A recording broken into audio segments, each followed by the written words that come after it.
If you remember the discussion on the relationship between Z domain and frequency domain that we have had in the one of the previous video clips, when any real, this is the real axis, if the real number is on positive real axis, then the angle it corresponds to is 0. This angle or omega is called 0, and that's what you have written here. But if any number which is real but present on the negative real axis, then corresponding angle is pi. So we have to take angle for phi of omega as pi if the real part is less than 0. So this is what we have to be careful about. Otherwise, because h of omega is only the real part, its magnitude will be 1 by 3 2 cos omega plus 1, which is the whole expression of h of omega.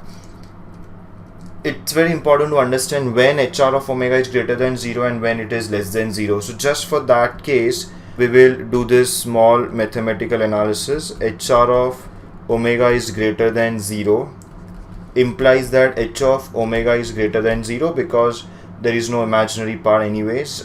This further implies that 1 by 3 into 2 cos omega plus 1 is greater than 0, which is 2 cos omega greater than minus 1, which is further cos omega greater than minus half. So only if cos omega is greater than minus half, that whole thing will be greater than 0. We know that. Now I have to find out omega, so I'll send the cos on the other side, so it will be cos inverse of minus half. And we know that cos omega is inversely proportional to omega, because when omega is 0, cos omega is 1, and when omega is pi by 2, cos omega is 0. So it's inverse relationship, and hence when I send cos on the other side, this greater than sign becomes less than sign, cos inverse of minus half. Cos inverse of minus half is nothing but 2 pi by 3. Minus half, that means it's a second quadrant, so the angle will be 2 pi by 3. So when omega is less than 2 pi by 3, real part will be greater than 0, and hence phi of omega will be 0. And for omega which is greater than 2 pi by 3, phi of omega will be taken as pi. So let us redefine the phase response, and then finally we will draw magnitude and phase response. So it is 0 for omega which is less than 2 pi by 3.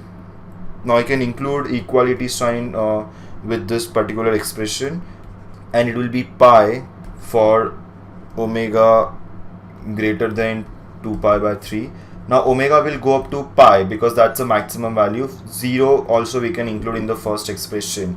So we have got the complete expression for phi of omega. Please note that I'm expressing the range of omega from 0 to pi, and we are not considering 0 to minus pi because the given system correspond to real valued h of n, and hence phi of omega will be an odd function, and mod of h of omega will be an even function. So we may not know both these functions for the negative values of omega. We may just draw them for positive values of omega.